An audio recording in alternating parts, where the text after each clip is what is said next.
Hi, Warren and Charlie. My name is Brian Martin, and I'm from Springfield, Illinois.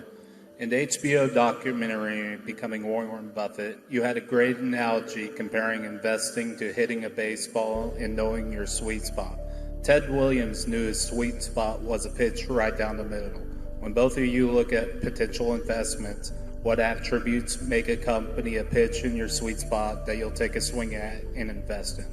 Well, I'm not sure I can define it in exactly the terms you would like, but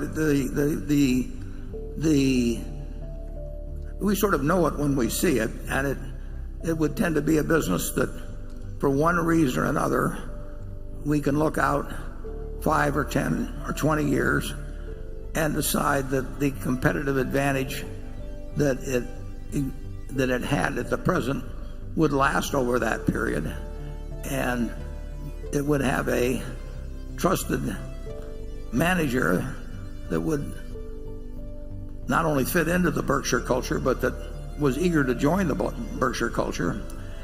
And then it would be a matter of price. But the main, when we buy a business, essentially we're laying out a lot of money now based on what we think that business will deliver over time. And the higher the certainty with which we make that prediction, the better we feel about it. You can go back to the first, wasn't the first outstanding business we bought, but it was kind of a watershed event, which was a relatively small company, See's Candy. And the question when we looked at See's Candy in 1972 was, would people still want to be both eating and giving away that candy in preference to other candies? And it wouldn't be a question of people buying candy for the low bid. And we had a manager we liked very much, and we bought a business that was paid $25 million for it net of cash, and it was earning about $4 million pre-tax then, and we must be getting close to $2 billion or something like that pre-tax that we've taken out of it. But it was only because we felt that people would not be buying necessarily a lower price candy. I mean, it does not work very well if you go to your wife or your girlfriend on Valentine's Day, I hope they're the same person, and say, here's a box of candy, honey, I took the low bid. It loses a little of it as you go through that speech. And we made a judgment about See's Candy that it would be special, and probably not in the year 2017, but we certainly thought it would be special in 1982 and 1992, and fortunately we were right on it. And we're looking for more See's Candies, only a lot bigger. Charlie? Yeah, but it's also true that we were young and ignorant then. And now we're old and ignorant, yeah. Yes, that's true too. And the truth of the matter is that it would have been very wise to buy See's Candy at a slightly higher price. And if they'd asked it, we wouldn't have done it. So we've gotten a lot of credit for being smarter than we were. Yeah, and to be more accurate, if it had been $5 million more, I wouldn't have bought it. Charlie would have been willing to buy it. So fortunately, that we didn't get to the point where we had to make that decision that way.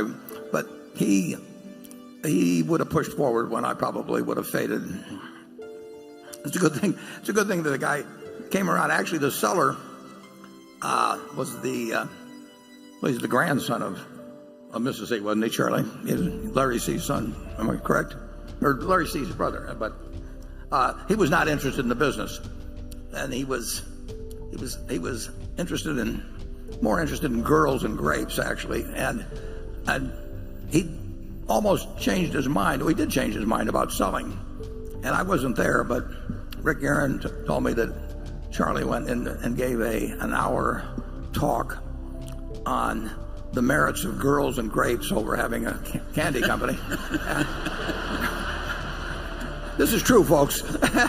And the fellow sold to us, so I pulled Charlie out in emergencies like that.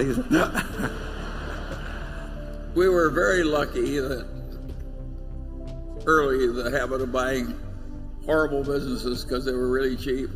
It gave us a lot of experience trying to fix unfixable businesses as they headed downward toward doom.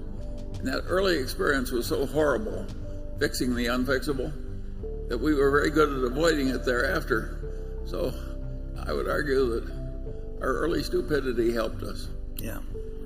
Yeah. We learned we could not make a silk purse out of a sow's ear. No, so, we learned. So we went around looking for silk. But you have to try it for a long time and fail and have your nose rubbed in it to really understand it.